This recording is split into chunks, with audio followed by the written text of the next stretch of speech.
with Tampa, it's interesting because you mentioned them losing in the first round last year. You could make the argument that they're going to be hungry to not lose in the first round this year. And the same goes to the Bruins, by the way. The Bruins have been 2 straight years. So it's like, all who these teams do not want to lose in the first round. Everyone's pissed. Breaking news. People don't want to lose in the first round.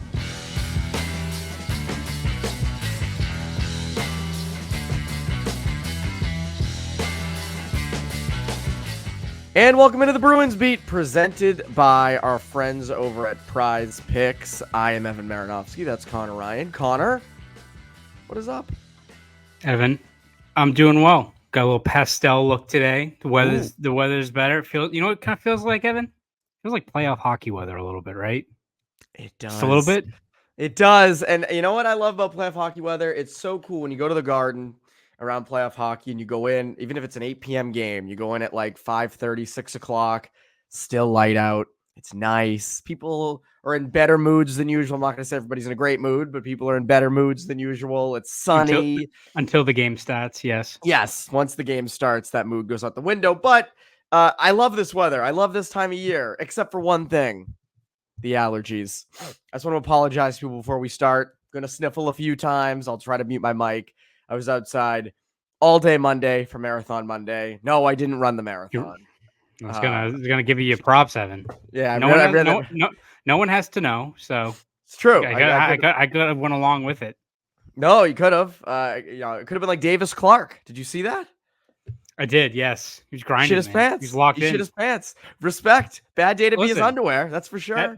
That happens, man. There's no qualms. I've seen people do that. They're like walking there on. It feels like they're literally on like death's door, walking and go right to the Cheesecake Factory by the Prue. I'm like, listen, pal.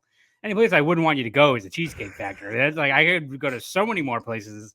I mean, to be fair, you can carbo load up there, but I feel like at that point, I would just want to like go to bed for about 4 days. I was going to say I would need to go to sleep for a really long time. I'd probably change pants too. Yeah, true. I have to wipe the Dude Wipes sponsorship after that would be incredible. Elite. Yes. If you don't know who Davis Clark is, go look him up on Instagram. Really, really interesting fellow. But anyway, no, I was at the Red Sox like you were. Sat dead center field. Decided, you know what, Connor? Don't need sunscreen, right? Don't need sunscreen. Didn't really think of it. And my arms, my legs, a little bit of my face is burnt, which not a surprise. And I also forgot to take my allergy medication yesterday. So I'm a mess. I am just a complete mess, but it was a great day. It was a fun day. The Red Sox suck, but that's nothing new. But very fun day, nice day. Always cool to see the runners. I always get in the spirit. I mean, marathon ran through, Framingham. So growing up, we always went to it. So it was great. I love Marathon Monday. It's always a fun event. It's always a fun day. Always a good day in Boston, kind of regardless of where you are across the city. And again, it also feels like the official like starting point to arguably maybe the start of the best stretch of the year, right? You go over like April, you got NHL playoffs, you got NBA playoffs. Again, the Red Sox stink, but like the start of baseball is fun. You go right into May and into the summer, and then you go even like we're in the best stretch because even like fall's awesome too. You like right until you get to like January, we're cooking right now, Evan. We are. It's the beginning of cooking with gas. I would argue it starts a little bit before the marathon. For around here, it's definitely the marathon. In the general sports calendar, I feel like March Madness is sort of the opening to it. That's when it's like, all right, this is awesome. And then you got the NCAA hockey tournament, RIP BC, and it just kind of keeps rolling from there. So right now though is the best, and I think the spring. I love April, I love May, and then if the Bruins are in it, I love early June. And by the way, before we get to the Bruins in general, how about Zdeno Chara? 3 hours, 30 minutes, going to run another marathon he's a cyborg. I mean, we knew that, psycho. But he's a freaking alien. Yeah, unbelievable, right? And again, this is the guy that always seems to like have these different pursuits that he kind of tackles head on. This isn't like a little half measure he's doing of like, people who pick up a hobby. This guy commits to whatever he kind of sets his focus towards, and it's testament to him. I mean, it's one thing to run a Boston Marathon, to commit to that process, but to do it and then, as you said, run another marathon 6 days from now in another country, flying across the Atlantic, psychotic, but impressive, right? That's probably the best way to put it. It's like it's like when you discover Chick-fil-A sauce and you have it for that first time and you're like, "Oh, this is like a nectar of the gods." And Yes. suddenly you're just having it all the time. That's like him with the marathon. Like he just loves running the marathon and he doesn't want to just like do it here and there. He just does it all year. And he looks like a runner now. Like I he mean, just from pictures and stuff, he looks a lot slimmer than he did. Not that I'm not saying he was fat. Just noted huge fat person, Zdeno Chara, but he just looks more like a runner now, and it's only been a year. the fact that Zdeno Chara is such a monster out there, that dude could probably like just chug like an entire cup worth of Chick-fil-A sauce and probably still run the marathon. Probably would give him energy. Like honestly, like his the osmosis Jones inside of him would be like, we're cooking now. We got nitroglycerin in our veins. So Yeah, and he wouldn't shit his pants from that. He would no, not shit his pants from that. no, So, but a great day, an awesome day. And happy for Zdeno Chara, and somehow he'll break his own record in London on Sunday. probably. We're recording this Tuesday midday. Bruins play the Senators Tuesday night in what's the final game of the regular season. I don't think the hockey world is going to be very focused on that game. I think there are other big regular season games that people are going to be focused on. Thinking about the Caps and the Penguins and that spot for the battle for that second wild card spot. But for the Bruins, it really comes down to they're either going to play Toronto or they're going to play Tampa. If they stay in first, they're going to play Tampa. If they move down to second, they'll play Toronto. And I would assume, knowing, we've been doing this podcasting thing for quite a while, rest of the week, we'll probably spend a lot of time previewing the playoff matchup. But I still kind of want to hit the would you rather button of Toronto or Tampa. And we can kind of quickly break down each and where the Bruins have advantages, disadvantages in each. Let's start with this. And I feel like I know the answer, but who would you rather have, Tampa or Toronto? I mean, I would probably say in terms of just where the matchups probably better favor the Bruins, I would lean towards they'd rather play Toronto. That being said, like the more I kind of process, I have two trains of thought that are kind of changing. What I think is the general consensus, right? Which I think is like Bruins should lose this game on Tuesday. They should play Toronto. Like they've owned Toronto in the past. They're a little bit more loosey goosey on defense. Like the Bruins can capitalize there. That being said, Toronto's playing actually at a very high level right now. They're, I think, fifth in the entire NHL in 5-on-5 goal differential. The Bruins are third. And I want to say, I believe it was Scott McLaughlin who mentioned this. Yeah. Lightning, 26th in the NHL in 5-on-5 goal differential. I did see this. The power play. Scott's been huge on don't underestimate Toronto and don't overestimate Tampa. Yeah. And also it's something where a lot of their shots from the net front, I think they're the best in the league. Toronto at getting shots at grade A ice. Been an area of concern for the Bruins this year. So I mean, again, you can also spin that in terms of like what's their defense look like, where's their secondary scoring, all these kind of things, and that's very valid. Ilya Samsonov maybe is not as intimidating of a name as Andrei Vasilevsky, but I will say, yeah, Toronto is not a team that should be kind of slept on as like, we know if they play Tampa, it's going to be 7 games.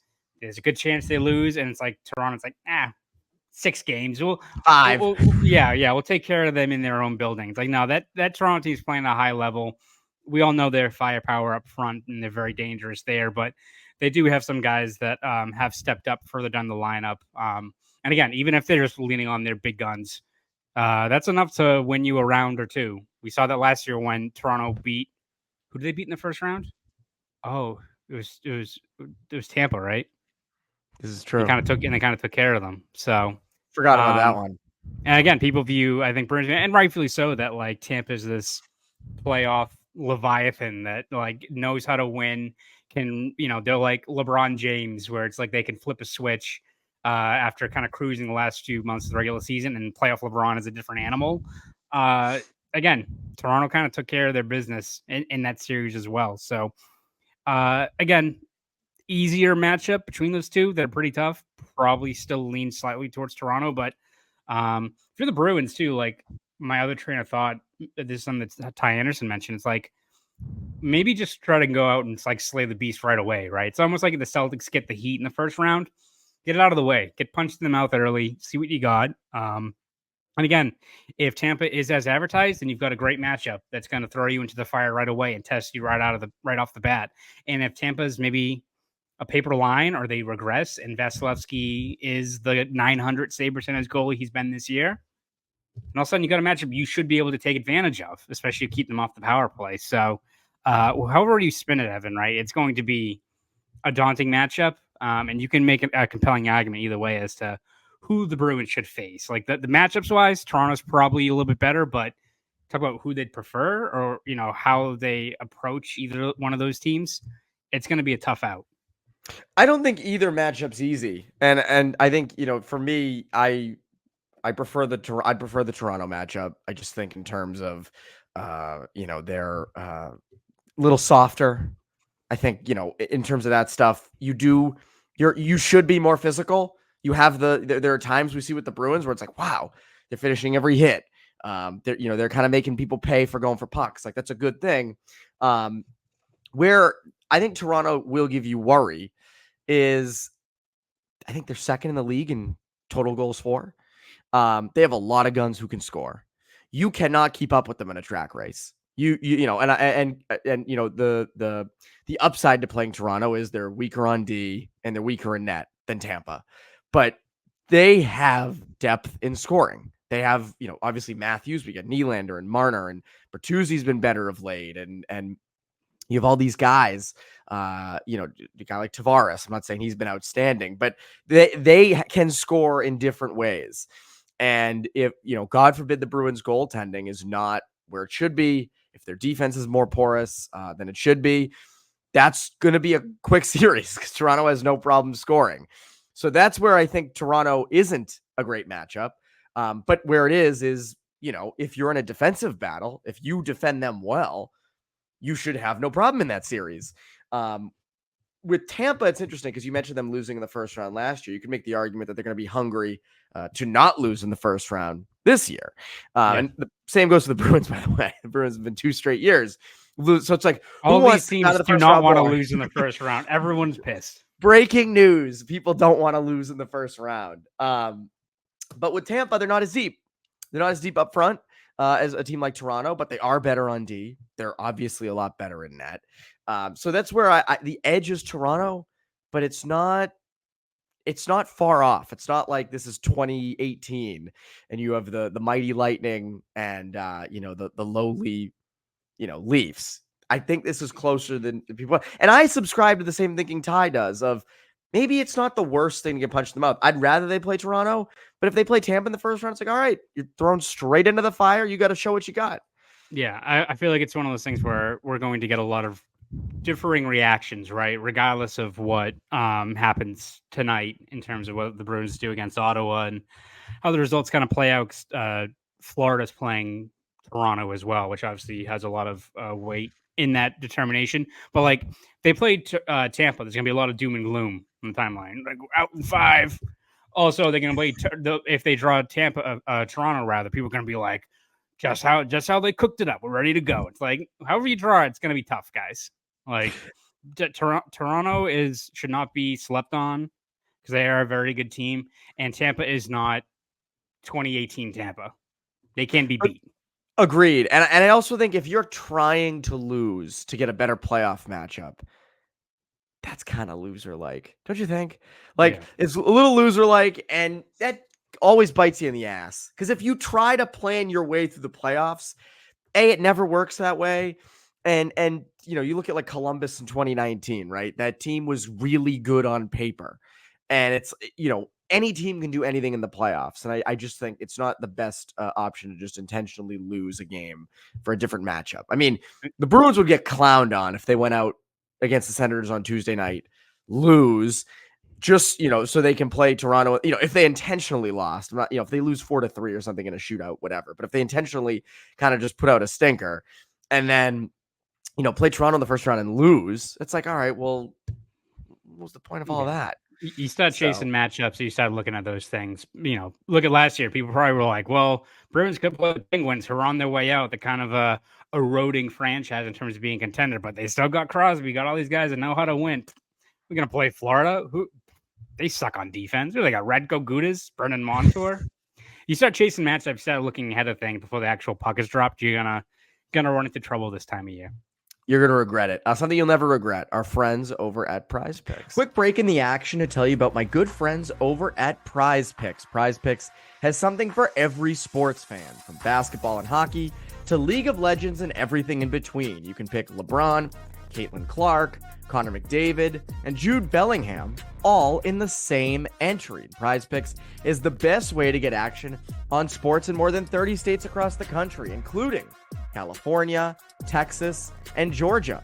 Prize Picks even offers injury insurance so that your entries stay in play even if one of your players gets injured. For basketball games, if you have a player who exits the game in the first half and does not return in the second, Prize Picks will have your back and not count that as a loss. Personally, the NHL regular season, it's winding down, and when the postseason begins, I'm taking more on David Pastrnak point totals. How could you not? I'm expecting a pretty big postseason from one David Pastrnak. And with the Red Sox, how can you not do the same on Rafael Devers' home runs? Download the app today and use code CLNS for a first deposit match up to $100. Again, download the Prize Picks app today and use code CLNS for a first deposit match up to $100. Prize Picks. Pick more, pick less. It's that easy. Now, back to the show. It's so funny to me seeing on Twitter a lot of the people who are so negative about the Bruins and this team. Oh, they're out in the first. I just saw Ty Anderson tweet an article, and the first reply is like, they're going to be out in the first round again. And I don't. Ty just jumping right into the breach every playoffs. The man. I commend him for going into the comments, going into the replies. Blows my mind. Braver man than me, that's for sure. I'm right there with you. I can't take it. And he gets the brunt of force of those comments, and he takes them all head on. So props to him for that. I've never understood it. And I mean, it's kind of funny that segueing into this topic of, what are some of the things the Bruins you're sort of worried about with the Bruins going into the first round? So in some ways, I guess we're taking this negative approach. So, which is, we're being like Twitter repliers. We're raising the conversation, Evan, is what we're doing. So that's all it is. We're throwing some things. We're elevating the conversation. Rather, we're sophisticating it. Right. That's how it should work. Has there ever been a word that's like more used in marketing and to sound really upscale than elevate? Elevate your experience. Yes. Elevate your impressions and things like that. It's always the word elevate. I feel like we miss like the synergy train. But we're the elevation generation. Synergy, yes. I was spitting right there. Promote synergy like a boss. People remember that, which is that's real ones know. I got that. I can get the Lonely Island references. I can't get your streamer jokes. Sketch. Yeah, I had no clue what you're talking about. No idea. It's like, is that a Nickelodeon Junior? Nickelodeon Junior. Is that what it was? This Nick Junior. Did they ever call that Nickelodeon Junior? Oh, yeah, dude. Back in the day. Junior. That was before. Really? That's before companies would be like, "Oh, what if we shorten it, make it easier for these little children to say it?" Yeah. It's like, did you see Conan O'Brien on Hot Ones? And they were like, he's talking about HBO, or he's talking about Max. And he's like, let's change HBO Max to Max, a wildly popular name, and let's just make it something more obscure. We stand with Conan. Oh my God, I'm the biggest pro Conan person. My whole For You thing on Twitter lately has been Conan, because I liked like one Conan tweet, and it's great. I love seeing the bits. So going into this playoff run, last year, looking back, there weren't really holes in the roster. There just weren't. They were a wagon. We expected, all right, at least, to the conference, like 100% getting to the conference final. And it didn't happen. I think they finished the year winning 15 of 16 at the same time. We thought, oh, they're going in hot. Didn't matter. There are more holes with this team. There are some issues, which, again, every team faces playoff issues. What's something that you're worried about going into this postseason?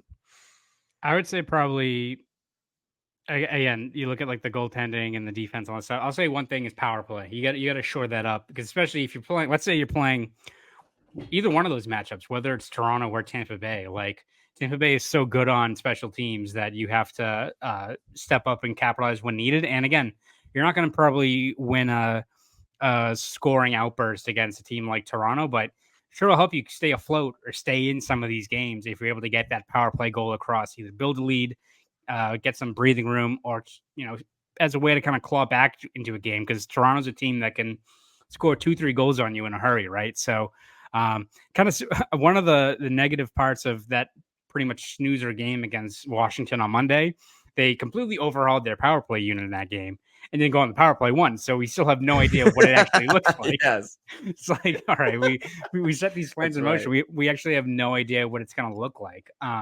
Again, I can't see a scenario in which the Bruins are ride or die going into the playoffs with like a guy like Marchand or Coyle further down on the power play unit, but like maybe drastic things need to happen there.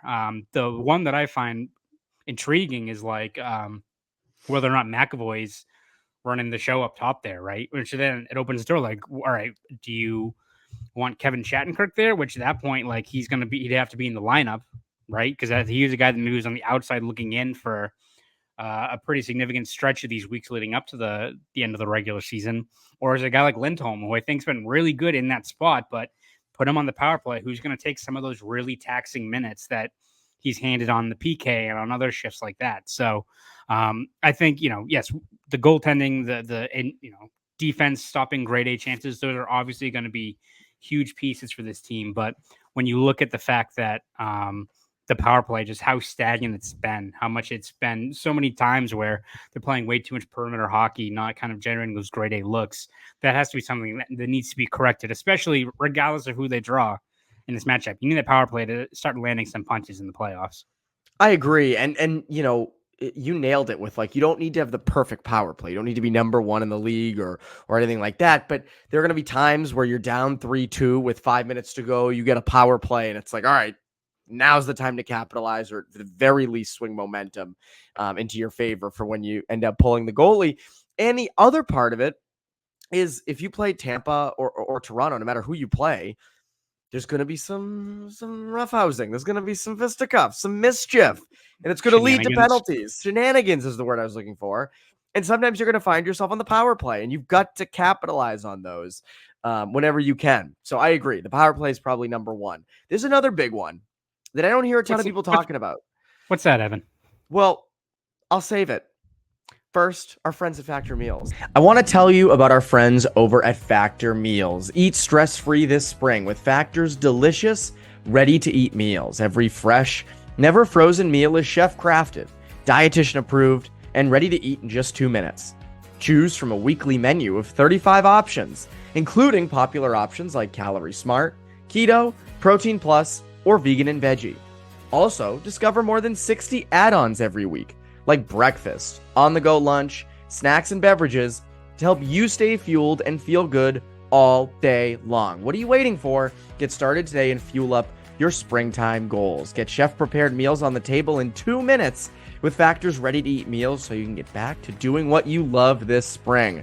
Looking for gourmet meals? Try meals that feature premium ingredients like filet mignon, shrimp, truffle butter, broccolini, and asparagus. And we're celebrating Earth Day all month long. Look out for the Earth Month Eats badge on the menu for our lowest carbon footprint meals. So head to factormeals.com/Bruins50 and use code Bruins50 to get 50% off your first box plus 20% off your next box. That's code Bruins50 at factormeals.com/Bruins50 to get 50% off your first box plus 20% off your next box while your subscription is active. Now, back to the show. So there are some areas that certainly, you worry about the goaltending. What are they going to do? Are they going to rotate? Are they going to go with Swayman? They're going to go with Ullmark. They're going to go back and forth. They're going to give him a few games. Like we've gone deep into that. But for the most part, especially lately, the goaltending's been pretty good. So, they just got to manage it right. But we've talked about that a number of times, and I don't feel like going super in depth on that on April 16th. We can go in depth on that when it doesn't work out or it does work out. Yes, in the first round. But I don't want to spend a ton of time on that now. We've got some panicky podcasts incoming. Yes, we definitely do. And since we're doing 2 a week for each show, and we're doing a post game show, me and Carl Corazzini, you're going to hear us panic a lot, which would be great. So that's what this year is all about. You got to overreact. There's no underreacting this time of year. Although I will say, I'll preface this: a game one is overrated either way. If you win game one, it's not as big a deal as you think it is. If you lose game one, it's not as big a deal as you think it is. That's what I think.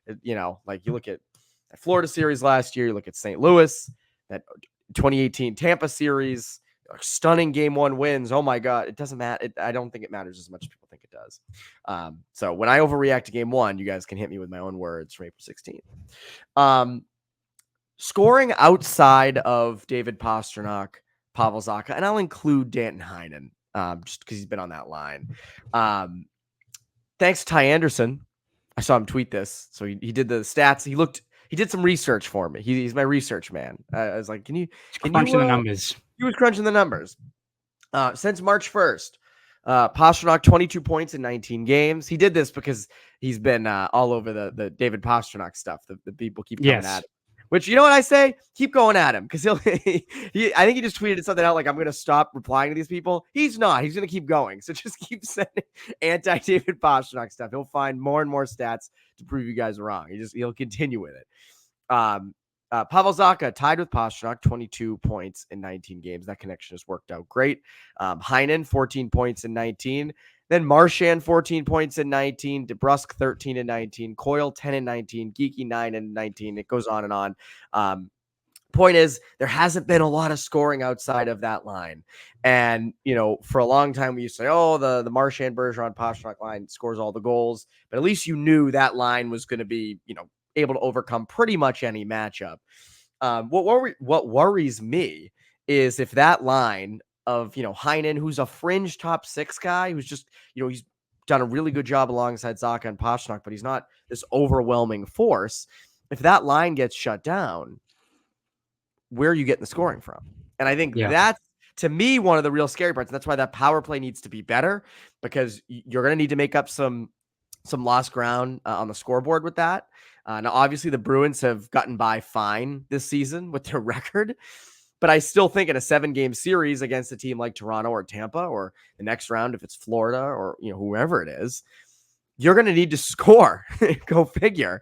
And if one line gets taken out, if a team, which they're going to try to shut down David Pastrnak, it's one guy. What's the rest of the team going to look like scoring goals? And I think that's one that not a lot of people are, I feel like, talking about.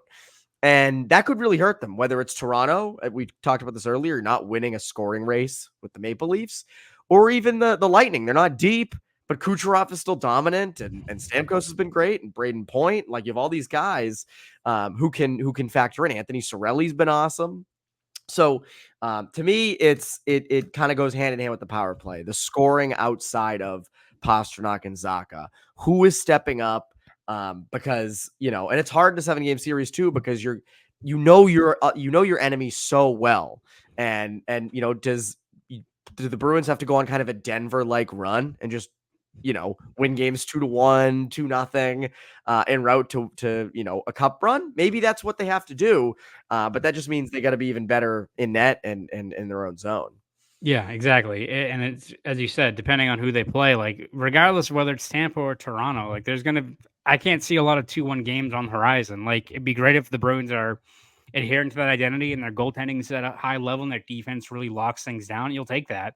But, like, it's just not feasible. You're going to have to probably win like a 5-4 game or, 4-3 or anything like that. And you can't just, as you said, rely on the guys like Pastrnak to lead the way. You even look at that game last Saturday in Pittsburgh, right, where like DeBrusk has a really good game, gets rewarded with a goal. Morgan Geeky scores the goal. Like, this team does look completely different when you have more guys up and down the lineup that are, generating chances, driving play.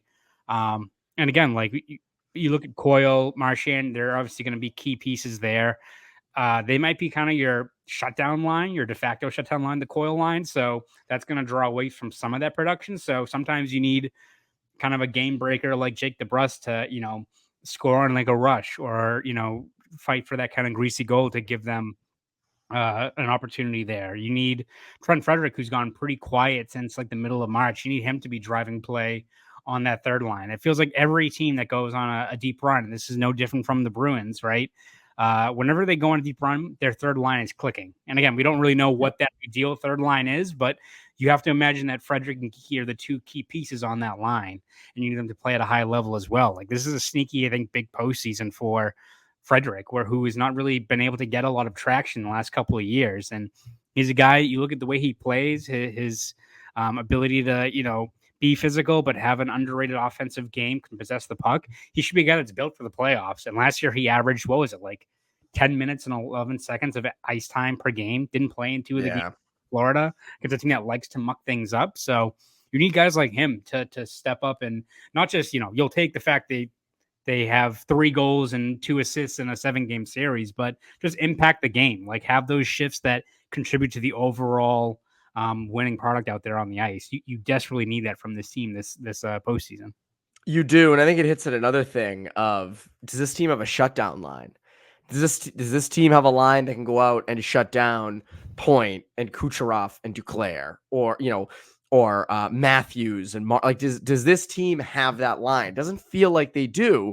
Now, do you task the Coyle line with Marchand to do that? Like, is that something you're going to explore now? I mean, you're having a top 6 line that's out there, in a lot of D zone draws, and you're not expecting a ton of production from. So then maybe you're, expecting your third line with guys like Frederic and Geeky to produce more. Like, is that the move?